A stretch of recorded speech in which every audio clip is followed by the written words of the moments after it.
Hi guys, welcome back to the channel Shipra Mishra. I am Shipra Mishra and आज हम करने वाले हैं इंग्लिश क्लास 12th के लिए, इनफैक्ट किसी भी क्लास के लिए रीडिंग कॉम्प्रहेंशन। आपको पता है कि रीडिंग कॉम्प्रहेंशन अब और ज़्यादा इंपॉर्टेंट हो गया है बिकॉज एकदम से चेंज उसके अंदर आ गया है। बिकॉज हम लोगों को यहाँ पर सब्जेक्टिव क्वेश्चंस मिलने लगे हैं।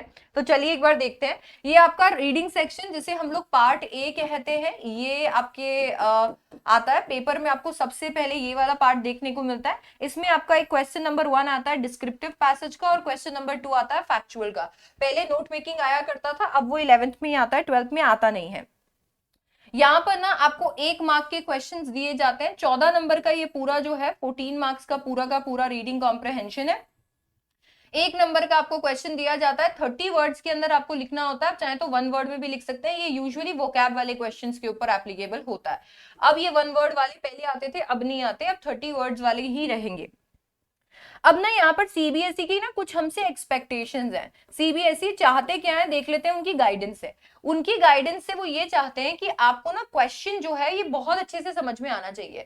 वो चाहते हैं कि आपको एग्जैक्टली पता होना चाहिए कि क्वेश्चन आपसे क्या पूछना चाहता है। आपको जो क्वेश्चन ने पूछा है आपको एग्जैक्ट आंसर पता होना चाहिए। तो बेटर अंडरस्टैंडिंग वो चाहते हैं कि आपको क्वेश्चन की हो। वो चाहते हैं कि आप करेक्ट आंसर्स जो है उन्हें लोकेट करना सीखो। वो चाहते हैं कि आप जो अपने आंसर्स हैं उन्हें खुद के वर्ड्स में, अपने खुद के वर्ड्स में लिखो, ना कि कॉपी कर लो सीधा।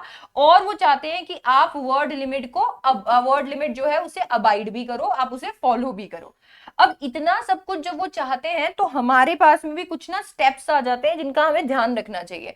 तो हमारे क्या स्टेप्स होने वाले हैं जब हम लोग पूरा का पूरा रीडिंग कॉम्प्रहेंशन सॉल्व करेंगे। देखिए, मैं आपको यहाँ पर कोई ऐसे शॉर्ट ट्रिक नहीं बताऊंगी कि ये देख लीजिए इसके साथ रीडिंग कॉम्प्रहेंशन कभी भी गलत नहीं होगा ना, क्योंकि रीडिंग कॉम्प्रहेंशन एक ऐसी चीज है जो जिसके अंदर शॉर्टकट मैं चाहे जितना मर्जी दे दूं, पर वो आपको जब तक एकदम करेक्ट वे नहीं आएगा सॉल्व करने का वो नहीं होगा।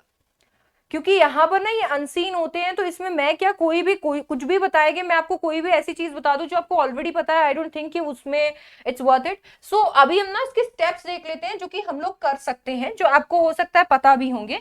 तो सबसे पहला जो स्टेप होता है ना वो होता है कि हम लोगों को पैसेज जो होता है उसको स्किम करना होता है। एक बार पैसेज को रीड, अब ये जो रीड है इसको केयरफुली रीड करने की जरूरत नहीं है, आप इसको क्विकली स्किम कर सकते हो। ये इसके लिए ताकि इससे जब आप उसको क्विकली देखोगे तो आपको आइडिया लगेगा कि पैसेज आखिरकार है किस बारे में। क्योंकि पैसेज किस बारे में है ये जानने का मतलब जानना बहुत जरूरी है। तो आप रीड करोगे, क्यों रीड करोगे? Because you want to know कि पैसेज इज मतलब अबाउट पैसेज। आप पैसेज के बारे में जानना चाहते हो कि भाई पैसेज एक्चुअली है किस बारे में। तो जैसे ही आपको पैसेज के बारे में थोड़ा पता चल जाता है, आपके लिए आसान हो जाएगा लोकेट करना आंसर्स को। यहाँ पे मैं एकदम केयरफुली रीड करने का कोई सुझाव नहीं दूंगी because it will take a lot of time and it will waste a lot of time. Because आप यहाँ पर रीड भी कर लोगे तो भी you'll have to go back, जब आप क्वेश्चंस कर रहे होगे you'll have to go back to passage and locate answers. So 2 बार मेहनत क्यों करें, इसके बजाय तो हम ये करते हैं कि नेक्स्ट स्टेप जो है हम लोग आ जाते हैं क्वेश्चन पे, स्टार्ट डूइंग क्वेश्चन। हाँ, स्टार्ट रीडिंग क्वेश्चन सबसे पहले। तो स्टार्ट रीडिंग क्वेश्चन, सबसे पहले क्वेश्चंस रीड कीजिए। जब आप क्वेश्चंस रीड करेंगे तो आपको ना अभी अभी आपने स्किम किया, आपको थोड़ा अंदाजा बिल्कुल रहेगा कि ये वाले क्वेश्चन का आंसर मुझे कहाँ मिलेगा। तो आप यहाँ पर जब क्वेश्चन करेंगे, स्टार्ट लोकेटिंग योर आंसर्स।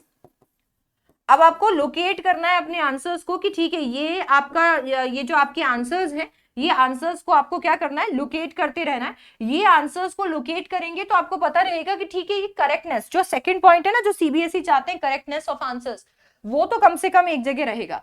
तो आपने ना लोकेट कर दिया अपने आंसर्स को। अब आपको इसको अपने खुद के वर्ड्स में लिखना है, जहां पे हमारा सबसे बड़ा प्रॉब्लम शुरू होता है।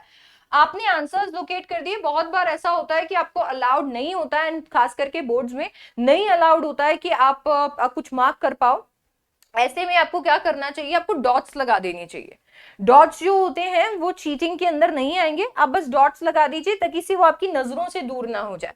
तो जैसे ही आपने अपने आंसर्स को लोकेट कर लिया, now you have the correct answer, all you need to do is in answers को अपने वर्ड्स में लिखना है। तो ऐसे में अब आपको क्या करना है, स्टार्ट राइटिंग, जो भी मैं आपको बताऊंगी कैसे, you have to start writing answers. तो अब आपने क्या करना है, अब आपको आंसर्स लिखने हैं। अब ये जो आंसर्स लिखने हैं ये खुद के वर्ड्स में कैसे लिखने हैं वो देखिए। खुद के वर्ड्स का क्या मतलब है? आप एक बात बताइए, जब आपको ये कहा जाता है कि इसको आपको अपने खुद के वर्ड्स में लिखना है, तो इसका मतलब ये थोड़ी है कि आप फैक्ट्स बदल देते हो। ये थोड़ी हो जाएगा कि जो पैसेज में दिया हुआ है आपने पूरा ही बदल दिया, कि मेरे वर्ड्स में आपको अपना ओपिनियन नहीं लेना होता है, आपको अपने वर्ड्स में लिखना है। इसका मतलब ये है कि जो स्ट्रक्चर दिया हुआ है पैसेज में, आप वो नहीं उठा सकते हो। आप चैप्टर के बीच से एक लाइन उठाकर बोल दोगे ये आंसर है, तो वो कैसा लगेगा? ऑब्वियसली वो एकदम बीच में से आया है, एक एक्सर्प्ट है, किसी चीज का एक हिस्सा है। आपको ऐसा कभी नहीं करना चाहिए। तो जब भी आप आंसर्स लिख रहे हो, आप क्या वर्ड्स का इस्तेमाल कर सकते हो या क्या आपका स्ट्रक्चर हो सकता है ताकि से वो सामने वाले को लगे कि ये एक्चुअली आपने अपने वर्ड्स में लिखा है। तो सबसे पहले तो आप अपने पैसेज की जो शुरुआत है वो कर सकते हो according to the passage, according to the passage, यहां से शुरुआत कर सकते हो। या फिर आप कर सकते हो अकॉर्डिंग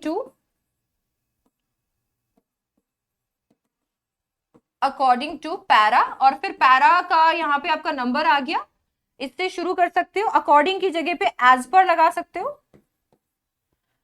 सो एज पर आप यहाँ पे पैसेज लिख सकते हो, और नहीं तो एज पर पैरा से आप शुरू कर सकते हो। इससे क्या होगा, इससे यहाँ पे ये तो क्लियर हो गया कि आप ना वैसे का वैसे कॉपी तो नहीं कर रहे हो।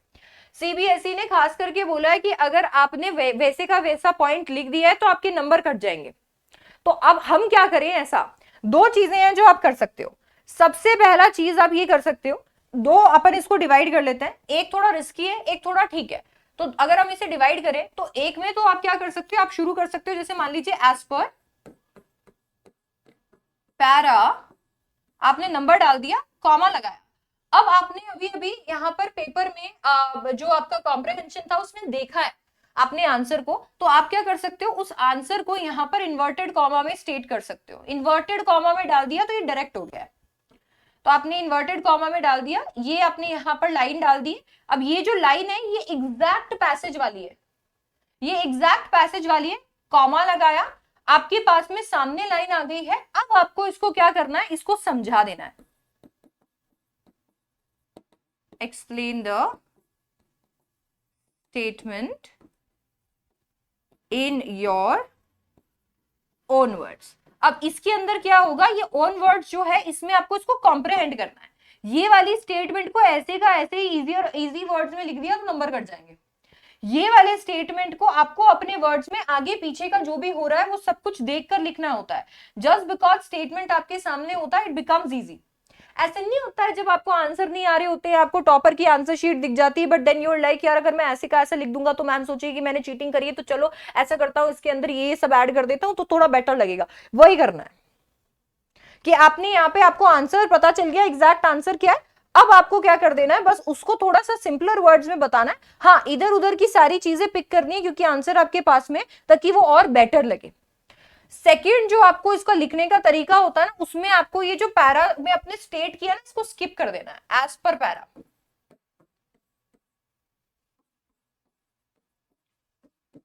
अब इसके अंदर क्या करना होता है, इसके अंदर आपको स्टेटमेंट जो है, ये स्टेटमेंट को अपने वर्ड्स में डायरेक्ट लिखना होता है। अब ये वर्ड्स में जब आप डायरेक्ट लिखते हो इसका मतलब क्या होता है, you can use exact words. आप एग्जैक्ट वर्ड्स का यूज कर सकते हैं, and you should be doing. अरे अपने वर्ड्स में लिखने के लिए you can not change the para only, आप पैसेज को, इंफॉर्मेशन को थोड़ी चेंज कर सकते हो अपने वर्ड्स में लिखने के लिए। सो इसके लिए आपको यहाँ पर एग्जैक्ट वर्ड जो है उसका इस्तेमाल यहाँ पर करना होता है। वर्ड्स आपके वो होने चाहिए, अगर कोई फैक्ट्स है तो फैक्ट्स को भी आपको यूज करना है। यूज फैक्ट्स कर देते हैं इसको, वो फैक्ट्स को भी यूज करना है क्योंकि ये पता भी तो चलना चाहिए कि करेक्ट है ये। यूज फैक्ट्स, फैक्ट्स का इस्तेमाल करोगे, एग्जैक्ट वर्ड्स का इस्तेमाल करोगे, जॉइन इट या दीज, जॉइन वर्ड्स, फैक्ट्स, हो सकती है कोई स्टेटमेंट्स, हो सकती है कोई रीजंस, ये इन सबको प्रॉपर ग्रामर के साथ में ज्वाइन कर देना है। प्रॉपर ग्रामर बोले तो इज एमआर। आपको ये वर्ड्स, फैक्ट, स्टेटमेंट्स, रीजन को प्रॉपर ग्रामर के साथ में क्या कर देना है, ज्वाइन कर देना है। जैसे अगर आपसे वाई पूछा है, बिकॉज लगा दिया तो रीजन निकल के आ गया। आपसे यहाँ पे कोई एग्जाम्पल, अच्छा कुछ तो ऐसे क्वेश्चन होते हैं जैसे कि सैंपल पेपर 1 वाला, सैंपल पेपर में जो आपको फर्स्ट वाला क्वेश्चन दिया वैसे उसके अंदर तो क्या करना होता है, उसके अंदर तो आपको करना ही नहीं है, आपको वहां पर यही बोला है, तो आपको लोकेशन वाले भी मिलते हैं तो उसमें तो इन्वर्टेड कॉमा लगाना ही है और ये स्टेटमेंट देनी है। यहां पे आप एग्जैक्ट वर्ड्स का इस्तेमाल कर सकते हैं, आप फैक्ट्स का, स्टेटमेंट्स का इस्तेमाल कर सकते हैं, रीजंस का इस्तेमाल कर सकते हैं और उन्हें प्रॉपर ग्रामर से ज्वाइन कर सकते हैं। अब कुछ बच्चे ऐसे होंगे जिनको यही प्रॉब्लम आ रही है कि मैम मैं ये लोकेट तो कर लेता हूं कि वर्ड्स कौन से मुझे यूज करने हैं, फैक्ट्स, स्टेटमेंट्स, रीजंस कौन से यूज करने हैं, पर मुझे प्रॉपर ग्रामर से ज्वाइन नहीं होते। सीबीएसई ने खुद ने अपनी मार्किंग स्कीम के अंदर पॉइंट्स दिए हैं। जब वो आपसे रीजंस मांगता है, जब आपसे 2 रीजन मांगे हैं, 3 रीजन मांगे हैं, तो आप वहां पर पॉइंट्स का इस्तेमाल कर सकते हो। आपको इसको पूरा प्रॉपर पैराग्राफ में लिखने की जरूरत नहीं है। और कौन कह रहा है आपको कि उसके ऊपर पूरी चिट्ठी लिखनी है? टू द पॉइंट रखिए ना। 30 वर्ड्स की वर्ड लिमिट हाईएस्ट है, 30 वर्ड्स को टच करना जरूरी नहीं है। आपने 5 वर्ड में अगर आंसर लिख दिया है तो बहुत अच्छी बात है। सो आपको ना यहाँ पर टू द पॉइंट होना पड़ेगा। The more you are going to write, there are more chances कि आपके नंबर घटेंगे। आपको पहले तो ये लोकेट करना है कि क्वेश्चन क्या बोल रहा है। अब क्वेश्चन में आपने सारी चीजें देख ली है, तो अब आपको पता है कि मुझे 2 रीजन ढूंढने हैं, 1 रीजन ढूंढना है, ये पता करना है, वो पता करना है। आपने ये सब देख लिया। अब आपने ये सब देख लिया तो अब आपको बस उतना ही लिखना है जितना क्वेश्चन मांग रहा है आपसे। इससे ज्यादा लिखने की जरूरत नहीं है, क्योंकि इससे ज्यादा जब आप लिखते हो देयर आर चांसेस की गलतियां होंगी, क्योंकि ग्रामेटिकल मिस्टेक तो at the end of the day होगी ना। एक चीज को ध्यान रखना, यहां पर सीबीएसई ये नहीं चेक करना चाहता है कि आपकी ग्रामर कैसी है, सीबीएसई ये चेक करना चाहता है कि आपकी कॉम्प्रिहेंशन स्किल्स कैसी है। आपको पूरा कॉम्प्रिहेंशन पढ़ाया, आपने उस पूरे के पूरे कॉम्प्रिहेंशन से क्या समझा, आप क्या लोकेट कर रहे हो, तो वो कॉम्प्रिहेंशन स्किल्स ऐसे दिखेंगी। आपने फैक्ट्स ढूंढ लिए हैं, आपने वर्ड्स ढूंढ लिए हैं, आपने स्टेटमेंट्स, रीजंस ढूंढ लिए हैं, दैट मींस आपको कॉम्प्रिहेंशन तो आ गया। अब ग्रामर के साथ में जोड़ना है, प्रॉपर ग्रामर के साथ में, वो जोड़ने के लिए आप चाहें तो सच में आईजेएमआर का इस्तेमाल करके जोड़ सकते हैं, नहीं तो पॉइंट्स में भी लिख सकते हैं, इट्स फाइन। ठीक है, तो ये आपके 2 तरीके हो सकते हैं। इसमें ये फायदा होता है कि जब आप ये इन्वर्टेड कॉमा में लिख देते हो तो एग्जैक्ट आपको बस नीचे लिखना होता है और बात खत्म। अब दिक्कत ये होती है कि कभी कभी कॉम्प्रिहेंशन में हम एग्जैक्ट लाइन पिक नहीं कर सकते, बहुत सारी लाइंस होती है, तो ये वाला चीज वर्क नहीं करता, क्योंकि फिर उसके बाद में वो सारी लाइंस आप स्टेट करोगे 120 वर्ड का आंसर हो जाएगा। It waste a lot of time. ये तभी यूज हो सकता है जब एक लाइन की बात है। और लिटरली मैं आपको बता रही हूं, आपको कुछ नहीं करना, आपको बस उसी लाइन को, अगर वो एक्टिव में है तो उसे पैसिव में लिखने की कोशिश कर दीजिए, चाहे कोई फर्क नहीं पड़ता। अगर वो एक्टिव में है तो बस उसे उठा के पैसिव में लिख दीजिए, कोई फर्क नहीं पड़ता। ये ओन वर्ड्स में मतलब आपका स्ट्रक्चर बदलना है। आप फैक्ट्स नहीं बदल रहे हो, आपको ओपिनियंस नहीं देनी है, यहाँ पे सिर्फ स्ट्रक्चर बदलना है। स्ट्रक्चर को बदलना ही सिखा रही हूं मैं।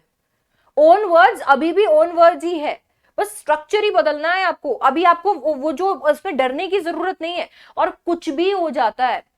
अगर आपसे नहीं हो पा रहा है ये सब कुछ, at the end of the day अगर आप उठाकर लिख भी देते हो, अगर आप उठाकर लिख देते हो एग्जैक्ट लाइन, तो नंबर मिलने के चांसेस तो होंगे ही, नंबर कटेंगे थोड़ी। तो ऐसा थोड़ी हो जाएगा कि भाई अब आपको 0 नंबर मिल जाएंगे, क्योंकि आपको सिर्फ स्ट्रक्चर चेंज करना है। अगर आपने आंसर ढूंढ लिया है और वो लिख दिया है तो आपको नंबर मिलने के चांसेस बढ़ जाते हैं। तो छोड़ने की बजाय आप चाहें तो एग्जैक्ट वो भी लिख सकते हैं, अगर कोई ऐसे क्वेश्चंस आते हैं जिनमें आपका दिमाग नहीं चल रहा। और आप ये भी कर सकते हैं कि बस स्ट्रक्चर बदलना है, और क्या करना है, वो का वो लाइन लिखना है, बस उसका स्ट्रक्चर थोड़ा सा चेंज कर देंगे सेंटेंस का, और आपको मार्क्स मिल जाएंगे फुल। ये आपको करना है।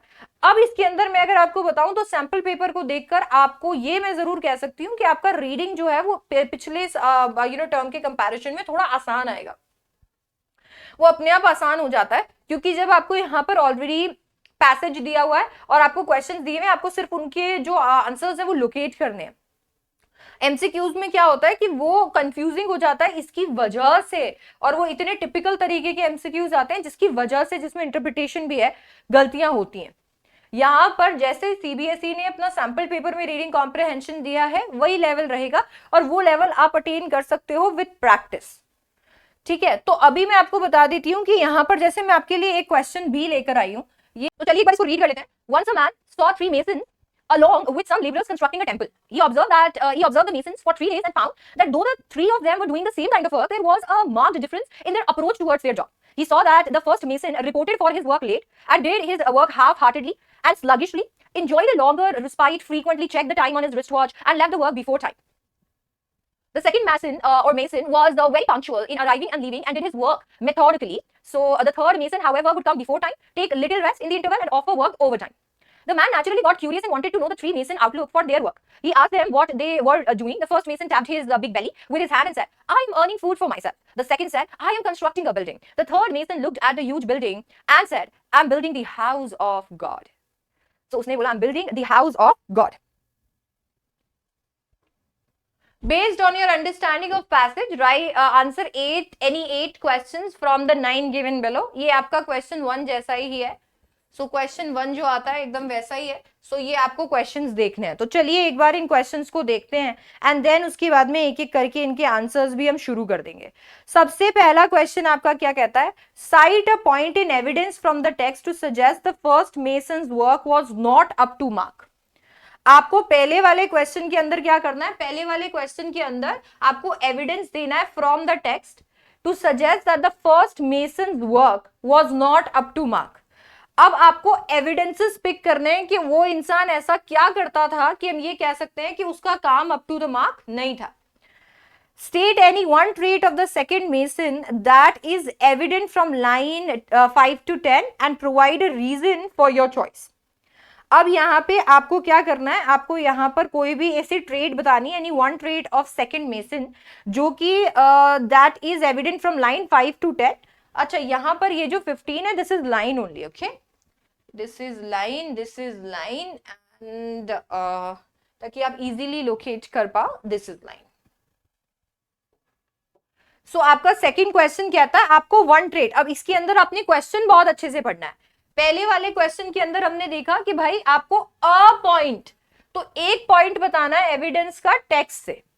स्टेट एनी वन ट्रेट, एक ही ट्रेट बतानी है सेकंड मेसन की. The third mason worked over time for building the temple. Why did he work over time? ये क्वेश्चन रीजन वाला है, तो आपको एक बार अच्छे से पढ़ना पड़ेगा, तो आपको इसका रीजन पता चलेगा. डी कहता है, why does the man get curious to know the reason behind every mason's approach towards his work? Why? Reason वाला है, अगेन रीजन पिक करना है, बस हो जाएगा. ई कहता है, rewrite the given sentence by replacing the underlined phrase with another one from lines 5 to 10. Savita moved in a very lazy way when her mother asked her to go and clean her room. Then F बोलता है why does. ये vocabulary वाला question है, बहुत ही आसान है. अब आपको क्योंकि यहाँ पे ऑप्शंस नहीं दिए जाते हैं, तो आपको ना वोकैबुलरी वाले में कंफ्यूजन नहीं होगा. आपको पता है जैसे हम बचपन में किया करते थे कि हमें लाइंस मिल जाती थी, तो वहां देखते थे कि कौन सा सबसे डिफिकल्ट वर्ड है, और अगर बहुत सारे डिफिकल्ट वर्ड्स होते थे तो हम क्या करते थे, उन वर्ड्स के अंदर से कोई भी वर्ड को पिक कर लेते थे कि ठीक है ये मेरे को सही लग रहा है. क्योंकि हमें आप ये सोचो ना कि हम लोगों को आइडिया लग जाता था जब हम लाइन रीड करते थे कि ये वाली लाइन से अभी हमें आइडिया लग गया है कि ये इसका मीनिंग होगा, तो हम पिक कर लेते थे. एग्जैक्टली वही करना. What does the use of the phrase frequently checked his wristwatch suggest in the context of the first mason? अब इसके अंदर ना आपको एनालाइज करना है, इसको ये वाली चीज को एनालाइज करना है. अच्छा, जी देखिए क्या कहता है. जी कहता है, select a suitable phrase from line 10 to 15 to complete the following sentence appropriately. I dash to know the details when teacher announced the picnic for the class. अब यहां पर आपको लाइन 10 to 15 से एक suitable phrase पिक करना है ताकि आप इसको appropriately complete कर पाए इस सेंटेंस को. ठीक है भाई, phrase based क्वेश्चन है, वो कैप में डाल देते हैं. एच कहता है, a worker who is uninterested in his job works half heartedly. How can we say the first mason was uninterested in his work? How वाला है, अगेन आपको यहाँ पर एविडेंसेस देने हैं, एकदम फर्स्ट क्वेश्चन जैसा ही है, ये एविडेंस देने होंगे. अच्छा, नेक्स्ट देखिए क्या कहता है. नेक्स्ट कहता है, analyse why working overtime is one of the features that can prove love of work for a worker. Again analyse में तो एनालाइज ही दिया हुआ है, आपको यहां पर अपने आंसर्स को कैसे देना है कि आप ये चीज को प्रूव कर पाओ। बता दिया है कि ये है, अब प्रूव आपको करना है।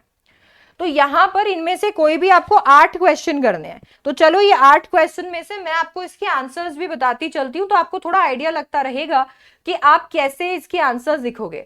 अब हमने डिस्कस कर लिए हैं, आपने अभी मेरे साथ में पैसेज पढ़ा था, आपको थोड़ा आइडिया लग गया है कि ठीक है ये वाली चीजें मेरे को, या फिर आपको आप रिलेट कर पा रहे हो इन सारे क्वेश्चंस को। तो अभी ना आपका काम ये होगा कि आप इसे लोकेट भी करो।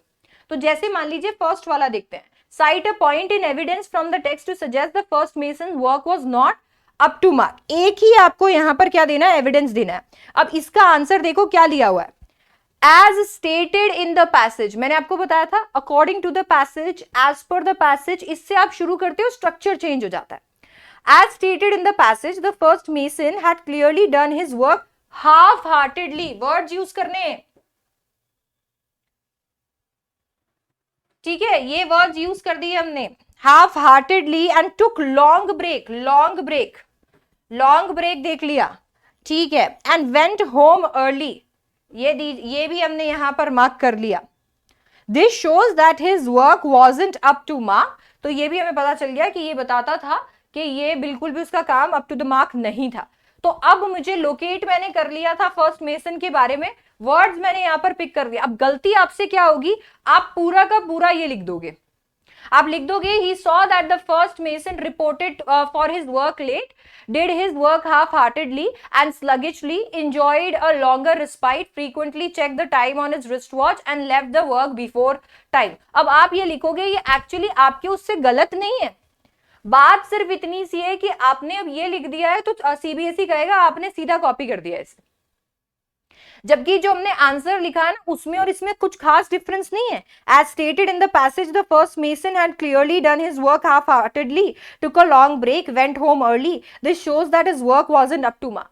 कोई खास डिफरेंस नहीं है दोनों के अंदर, बस स्ट्रक्चर चेंज कर दिया है। ऑल राइट, नेक्स्ट क्वेश्चन देखिए क्या कहता है, state any one trait of the second mason. Second mason हमें पता है कहां पे, ये रहा हमारा सेकंड मेसन। एक ही ट्रेट बतानी है, खूबी बतानी है। Second mason was a disciplined man because he did his work methodically। So आपको यहाँ पे आप चाहो तो ये भी बता सकते हो was very punctual in arriving और leaving को लेकर, और वो जो मेथड से काम करता था वो भी आप यहाँ पर बता सकते हो। ये इसकी एक ट्रेट है जो अलग से बताई हुई है, तो ये लिखेंगे हम, ये कर सकते हैं। इतना सा बेचारे के लिए लिखा हुआ है तो इतना ही हमने यहाँ पर लिख देना है। ओके, सी वाला क्वेश्चन कहता है, The third mason worked overtime for building the temple. Why did he work overtime? अब ये why did he work overtime है। अब यहाँ पर थर्ड क्या आता है, however would come before time, take little rest in interval and often worked overtime। आपको why का आंसर देना है। The third mason was not working considering the building to be an ordinary construction। पर उसने answer क्या दिया था, I'm building the house of God। तो ordinary construction but a house of God, so he gave extra time to build the temple। So 100 लगा दिया, 100 लगाकर और क्वेश्चन से जोड़ दिया, लिखना ये था I'm building the house of God, ये आपका थर्ड वाले का आंसर था। डी कहता है, why does the man get curious to know the reason behind every mason's approach towards word। अब ये रीजन वाले को कैसे आंसर करेंगे, ये इतना इंटरेस्टेड क्यों हो गया। ये देखो क्या बोलता है, द मैन गॉट क्यूरियस। अब ये एग्जैक्ट चीज लिखने की कोशिश करेंगे, बस स्ट्रक्चर चेंज करेंगे। The man got curious to know the reason behind every masons approach toward his work as he observe the difference among all three masons working style even when they all were working on the same thing. Comprehend कर दिया, बोले एक ही चीज पे काम कर रहे हैं, उसके बावजूद तीनों अलग अलग तरीके से काम कर रहे हैं, देखे तो सही माजरा क्या है। So the man naturally got curious and wanted to know three masons' outlook on their work। अब ये जो है ये हम लोगों ने, हमको पता चल गया कि हम यूज करेंगे, बट रियलिटी क्या है, रियलिटी को हमको एक बार कॉम्प्रिहेंड करने के लिए ये भी करना पड़ेगा कि किस तरीके से तीनों को उन्होंने देखा, और अभी उनको पता चला कि वो सारे के सारे लोग काम तो एक ही कर रहे थे पर फिर भी डिफरेंस था। तो ये 4 लाइन और ये 2 लाइन को कॉम्प्रिहेंड करना है 30 वर्ड्स में। तो वो कॉम्प्रिहेंड कैसे करोगे, उसने देखा तीनों एक जैसा ही काम कर रहे थे, उसने सोचा कि यार ये करने के बावजूद सबका अप्रोच डिफरेंट है, वो क्यूरियस हो गया। ऑल राइट, इसके बाद में आ सकता है rewrite the given sentence by replacing underline phrase में, ये इन अ वेरी लेजी वे। अब 5th to 10th लाइन में जाना है, ये बहुत अच्छी बात है। तो 5th to 10th लाइन में जाना है अगर आपको, तो सबसे पहले 5th पे चलते हैं। आगे बढ़ गए हम, पीछे चलते हैं, ये रही 5th। sluggishly enjoyed a longer respite, frequently checked the time on his wristwatch। अब बस हो गया अभी, sluggishly is the correct answer। Lazy way, अब इससे अलावा और कोई दिख नहीं रहा। हाँ, आपको यहाँ पर हो सकता है कि जब भी क्वेश्चन आएंगे तो आपको कुछ ऐसे वर्ड्स देखने को मिल सकते हैं जो आपको लगता है कि यार ये भी हो सकते हैं, और वो वर्ड्स हो सकते हैं। आप एक बार हमेशा जब भी जो भी वर्ड आप लोकेट करो कि ठीक है ये इन लाइन के बीच में ये वाले वर्ड्स है जो इस मीनिंग से जुड़ सकते हैं, आप उनकी सेंटेंस से मीनिंग ड्रॉ करने की कोशिश करो, एंड देन आपको एक आंसर लिखना है। ऐसे का आंसर कैसे लिखोगे, रीराइट करोगे तो आप लिखोगे Savita moved sluggishly when her mother asked her to go and clean her room। अच्छा, नेक्स्ट एफ वाला है, what does the use of phrase. अब ये फ्रेज बेस्ड क्वेश्चन है, चेक्ड हिज रिस्ट वॉच। अब ये आपको दिमाग लगाना पड़ेगा। अगर आपको फ्रेजेस नहीं समझ में आते तो आप इस ऐसे वाले क्वेश्चन को छोड़ भी सकते हैं।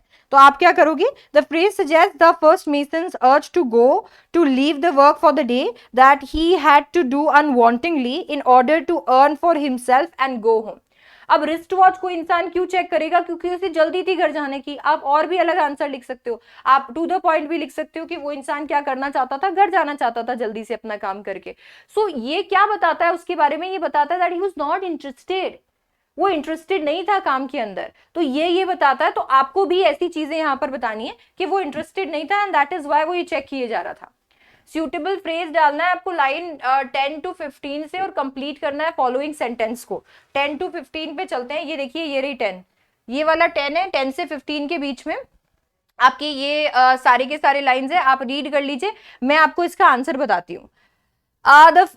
नेचुरली गॉट क्यूरियस, इसका आंसर होगा नेचुरली गॉट क्यूरियस। अब मेरे को ये फ्रेज मिला, आप और भी कर सकते हैं। आपने जैसे मान लीजिए आपने कोई भी और चीज ढूंढ ली, आपने देख लिया कि what they were doing, first में मेसन टैप्ड हिज बिग बेली, तो ये भी आप इसमें आप सोच सकते थे। आपको ऐसा लग सकता है कि ठीक है, I am constructing a building, looked at the huge building and said I am building the house of God.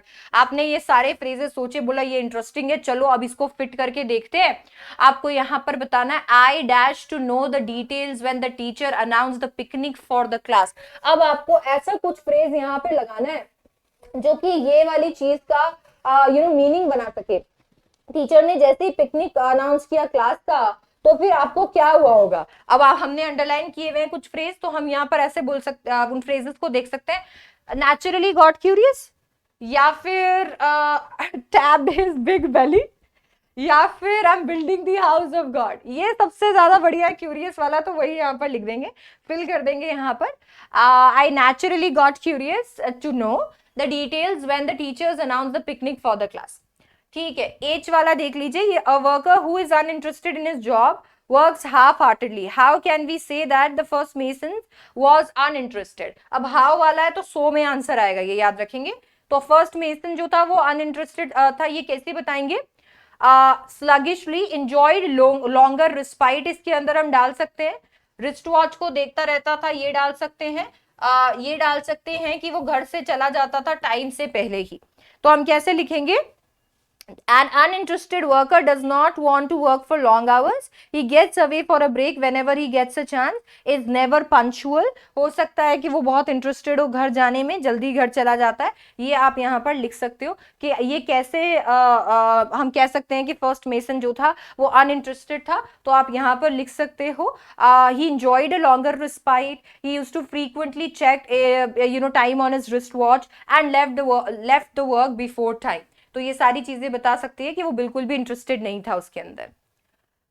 इसके बाद में आ सकता है, analyse why working overtime is one of the features that can prove love of work for a worker. Again आपको देखना है यार, कोई इंसान ओवरटाइम कर रहा है, तो अब यहाँ पे एनालाइज करना है, तो सच में एनालाइज करना पड़ेगा कि एक इंसान अगर ओवर टाइम कर रहा है तो मैं कैसे बताऊं कि उसका लव टुवर्ड्स वर्क कैसा है। अब आप इसके अंदर अगेन पैसेज पे जा सकते हो कि जो थर्ड पर्सन था he used to work over time, और जब उससे पूछा गया कि भाई तुम ऐसा क्यों करते हो, तो उसने क्या बताया, उसने बताया, उसका अप्रोच बताया, और उसका अप्रोच क्या था, I am building the house of God. When a worker works over time he either wants to earn more money or has actual love for his job.